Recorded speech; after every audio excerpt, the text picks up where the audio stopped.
పోతుందిగా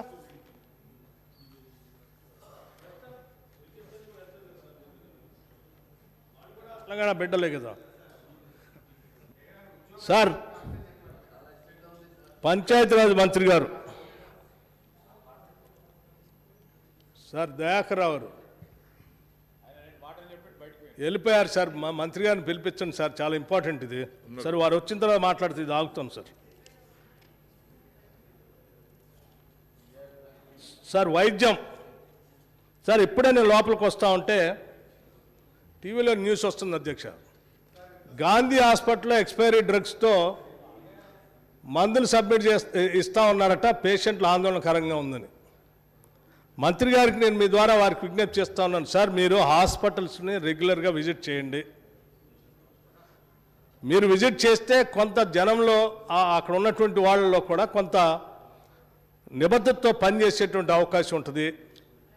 medicines ఇచ్చేటప్పుడు ఈ expiry drugs లేకుండా సార్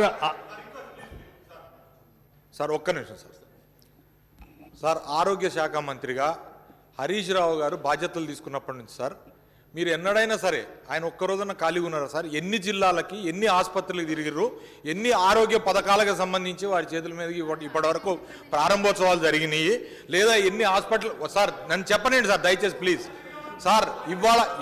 ఇవాళ ఆరోగ్య సూచీలో తెలంగాణ రాష్ట్రం బ్రహ్మాండంగా ర్యాంకు సాధించి నేషనల్ స్థాయిలో కూడా మన తెలంగాణకి గుర్తింపు పొందింది. మన 3వ స్థానం గుర్తింపు పొందింది హరీష్ రావు గారి నాయకత్వంలో కాదా సార్? ఎన్ని హాస్పిటల్ తిరిగిరు సార్ ఆయన? ఎన్ని హాస్పిటల్? ఆఖరికి సార్ నేను చెప్తానా సార్, సార్ నన్ను చెప్పనండి సార్.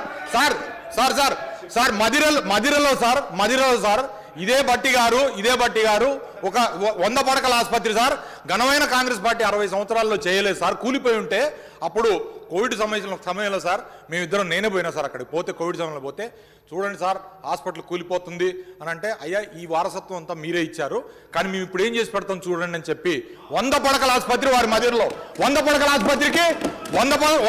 ఆసుపత్రికి శిలాఫలకం వేసింది ఎవరు సార్? హరీష్ రావు గారు కాదా? మేము లేవా?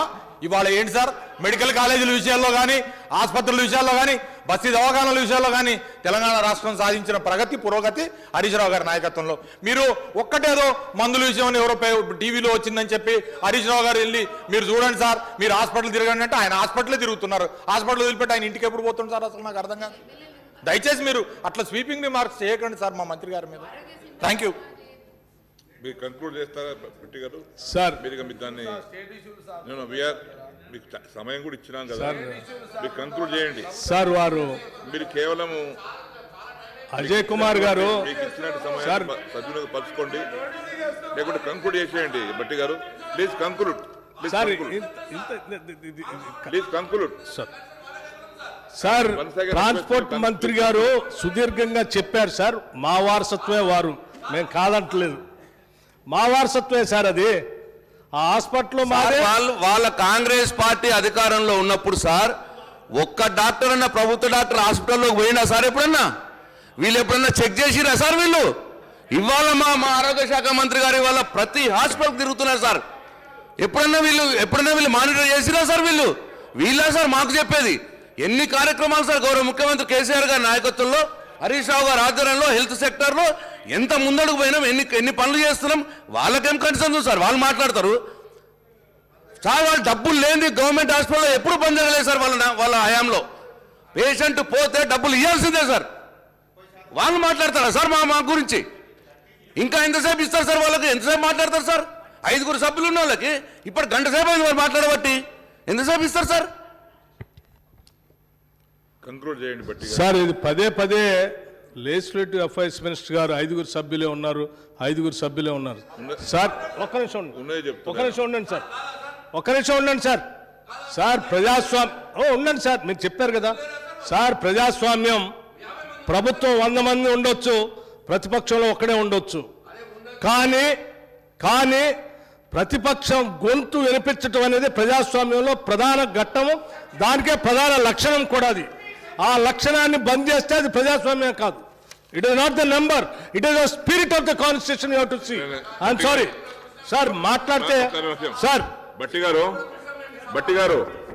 ఒక్క నిమిషం. బట్టి గారు మీరు పదే పదే పదే పదే మమ్మల్ని మీద కామెంట్ చేయడం ప్రయత్నం చేస్తున్నారు. వినండి వినండి సార్ వినండి. నేను గత మన ఈ శాసనసభ సమావేశ సందర్భంలో 8 సార్లు ఒక నిమిషం అండి 105 మంది గల టీఆర్ఎస్ పార్టీ శాసనసభ్యులు ఇంక్లూడింగ్ సీఎం గారితో మాట్లాడింది 73 గంటల 30 నిమిషాలు. 5 సభ్యులు ఉన్నటువంటి కాంగ్రెస్ పార్టీ వాళ్ళు మాట్లాడేది 34 గంటల 20 నిమిషాలు. ఇంతకంటే మించి ఏమి ఇస్తారు సార్? ఇంకా మీరు భయపెట్టించుకుంటా మాకు టైం కావాలంటే ఎట్లిస్తారండి? 105 మందికి 74 గంటలు, 5 34 గంటలు సమయం ఇవ్వలేదు అనుకుంటా పోతే మమ్మల్ని అది కాదు మా మీద కమెంట్ చేస్తారేంటి మీరు? No I'm very sorry. I'm sorry. This is record. మాటికి అపోజిషన్ ఉందండి. ఉన్నదాన్ని కూడా దాన్ని సద్వినియోగపరచుకోండి. గంట తర్వాత మాట్లాడతామని కూడా ఎట్లిస్తారండి?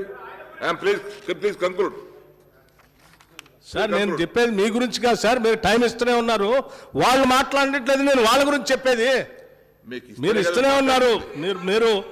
మీరు మ్యాగ్నానమస్ గా ఇస్తూనే ఉన్నారు. ప్రతిపక్షం ఉండాలని కోరుకుంటున్నారు. మాట్లాడిస్తారు. చాలా సంతోషం అధ్యక్ష. నేను హరీష్ రావు గారికి ఒక విజ్ఞప్తి చేయదలుచుకున్నాను.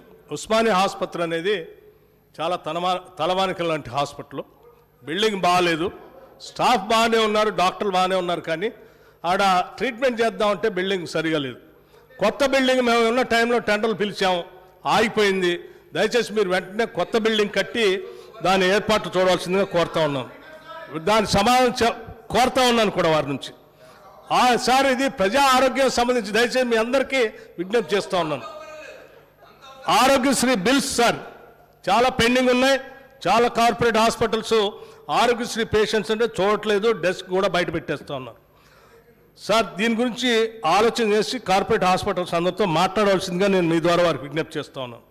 అట్లాగే సార్ స్టాఫ్ రిక్రూట్మెంట్ మిగతా హాస్పిటల్స్లో చాలా తక్కువ ఉంది. మీ గతంలో కూడా నేను ఒక లిస్ట్ ఇచ్చాను. వారిని త్వరగా స్టాఫ్ రిక్రూట్మెంట్, నర్సింగ్ రిక్రూట్మెంట్ చేయవలసిందిగా కోరుతా ఉన్నాను. ప్రైవేట్ హాస్పిటల్స్లో బిల్స్ని మీరు రెగ్యులేట్ చేయాలి. ప్రభుత్వ హాస్పిటల్స్తో పాటు ప్రైవేట్ హాస్పిటల్స్ కూడా మీరు విజిట్ చేయాలని నేను కోరుతా ఉన్నాను. మీరు ఏ జిల్లా పోయినా జిల్లా హెడ్ క్వార్టర్స్లో కూడా హైదరాబాద్ నగరంలో కూడా అవసరమైతే మీ అధికారులతో అక్కడ స్థానికంగా ఉన్నటువంటి ఎలక్టెడ్ ప్రజాప్రతినిధులతో ఒక కమిటీ వేసి కనీసం 3 నెలలకు ఒకసారైనా ఈ కార్పొరేట్ ప్రైవేట్ హాస్పిటల్స్లో బిల్స్ గురించి ఒక రివ్యూ జరిగేటట్టుగా మీరు డిసైడ్ చేసేదాన్ని వాళ్ళు ఇంప్లిమెంట్ చేస్తున్నారా లేదా అనే మానిటరింగ్ చేసే వ్యవస్థనైనా మీరు ఏర్పాటు చేస్తే తెలంగాణ ప్రజలు ఈ కార్పొరేట్ హాస్పిటల్ బారిన పడి ఇబ్బంది పడకుండా ఉంటారు సార్. అది చేయవలసిందిగా మీ ద్వారా నేను వారిని కోరుతా ఉన్నాను. అట్లాగే అధ్యక్ష క్యాన్సర్ పేషెంట్స్ విపరీతంగా పెరుగుతూ ఉన్నారు. క్యాన్సర్కి సంబంధించి మీరు ఒక అవసరమైతే ఒక ప్రత్యేక హాస్పిటల్ని ఒకటి ఆలోచన చేయండి. మీరు వైద్యం మీద బాగా దృష్టి పెట్టి ప్రజలకంతా మేలు చేయాలని మేము అనుకుంటున్నారు. మేము 4 వైపులో 4 హాస్పిటల్ కడదాం అనుకుంటున్నారు. కాబట్టి ఎందుకంటే ఈ గతంలో లేనట్టుగా ఈ మధ్య క్యాన్సర్ పేషెంట్స్ విపరీతంగా పెరుగుతూ ఉన్నారు. ఫుడ్ అల్టరేషన్, అన్ని అడల్టరేషన్ అధ్యక్ష. కల్తీ లేనిది ఏది దొరకట్లేదు. నూనె కల్తీ, కారం కల్తీ, పసుపు కల్తీ, పాలు కూడా కల్తీ. వీటన్నిటి వల్ల ఈ క్యాన్సర్కి కారణంగా చెప్తా ఉన్నారు డాక్టర్లు. దయచేసి నేనేమంటున్నా అంటే prevention is better than cure. ఈ కల్తీ లేని ఆహార పదార్థాలు ఆహారం అందేటట్టుగా చూసే వ్యవస్థను కూడా మీరు పటిష్టం చేయండి. క్యాన్సర్ హాస్పిటల్ గురించి ఆలోచన చేయండి. అట్లాగే అధ్యక్ష గ్రామ పంచాయతీలు మంత్రి గారు, పంచాయతీరాజ్ మంత్రి గారికి వచ్చారు, వారికి ధన్యవాదాలు. హరితహారం సార్ 3 పెట్టారు సార్. పల్లె ప్రగతి, మన ఊరు మన ప్రణాళిక, గ్రామజ్యోతి, వీటన్నిటిని పెట్టి మీరు చేయండి, మేము మీకు కావాల్సినంత సపోర్ట్ చేస్తామంటే గ్రామాల్లో ఉన్న సర్పంచులు పాపం మన ఊరు మన ప్రణాళిక ఒక్కొక్క ఊరికి 10 కోట్లు 15 కోట్లు తయారు చేసి పంపించారు పాత రోజుల్లో. గ్రామజ్యోతి అట్లాగే. ఇప్పుడు పల్లె ప్రగతికి సంబంధించి కూడా మీరు చెప్పినవన్నీ కూడా పనులు చేయకపోతే చెక్ పవర్ తీసేస్తాం, మేము రద్దు చేస్తామనంటే అన్ని వాళ్ళ సొంత ఖర్చులు డబ్బులు పెట్టుకొని కట్టేస్తూ ఉన్నారు. బిల్స్ రాక చాలా ఇబ్బంది పడుతూ ఉన్నారు. చాలామంది సర్పంచులు మీకు కూడా తెలుసు, మీ దగ్గర కూడా వచ్చి రిప్రజెంట్ చేస్తూ ఉన్నారు. చాలామంది సర్పంచులు రోడ్డు మీదకి వచ్చి ధర్నాలు చేసిన సంఘటనలు కూడా మనం చూసాం.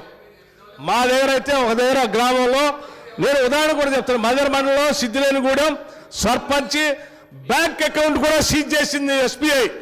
నేను ఉదాహరణతో సహా చెప్తానండి. ఎస్బీఐ మదర్ బ్రాంచ్ సిద్ధిలేనిగూడెం గ్రామ సర్పంచ్ సంబంధించిన పర్సనల్ అకౌంట్ కూడా సీజ్ చేశారు. ఎందుకంటే గ్రామ పంచాయతీ నుంచి రావాల్సినటువంటి ట్రాక్టర్ బిల్లు డబ్బులు కట్టలేదు కాబట్టి మీ పర్సనల్ అకౌంట్ సీజ్ చేస్తున్నా. మీరు వెరిఫై చేయండి సార్. నేను చెప్పేది తప్పు అయితే సంతోషమే, వెరిఫై చేసేటువంటిది ఏమైనా ఉంటే న్యాయం చేయండి. అట్లాగే పంచాయతీరాజ్ మంత్రి గారు చాలా యాక్టివ్గా తిరుగుతారు సార్ గ్రామాల్లో. నేను సార్ చెప్పలేను సార్, గ్రామాల్లో తిరుగుతూ ఉంటారు వారు నేను విజ్ఞప్తి చేస్తూ ఉన్నాను సార్. ఫీల్డ్ అసిస్టెంట్లు చాలా ఇబ్బంది పడుతూ ఉన్నారు. వాళ్ళ శాలరీస్ గురించి పర్మనెంట్ చేసే ఆలోచన చేయండి. చేస్తే వాళ్ళ ద్వారా కొంత గ్రామాల్లో పని నడుస్తూ ఉంది సార్. నేను ఇంకో విషయం కూడా చెప్తా ఉన్నాను. ఈజీఎస్ ద్వారా గతంలో పెద్ద ఎత్తున నిధులు తెచ్చుకొని గ్రామాల్లో అభివృద్ధి చేసుకునేవాళ్ళం. మన ప్రవేశపెట్టినటువంటి కేంద్ర బడ్జెట్లో ఈజీఎస్ బడ్జెట్ చాలా కుదిచ్చారు అధ్యక్ష. సార్ గతంలో 2021లో 1,11,000 ఉన్నటువంటి ఈజీఎస్ బడ్జెట్ ని మన 60,000 కుదిచ్చారు కేంద్ర ప్రభుత్వం. దీనివల్ల మన రాష్ట్రానికి కూడా నష్టం జరుగుతాం. డిస్కషన్ అండ్ డిమాండ్స్ ఫర్ దయచేసి I request the ministers concerned to give reply one after the other to the discussion on voting of demands for grants. Now, please, మంత్రి రిప్లై ఇవ్వండి. బట్టి ఒక నిమిషం, అదే బట్టి గారు చెప్పిన దాని మీద రిప్లై. బట్టి గారు నువ్వు చెప్పిన దాని మీదనే మాట్లాడుతున్నా. నువ్వు కూర్చో ఒక్క నిమిషం. బట్టి గారు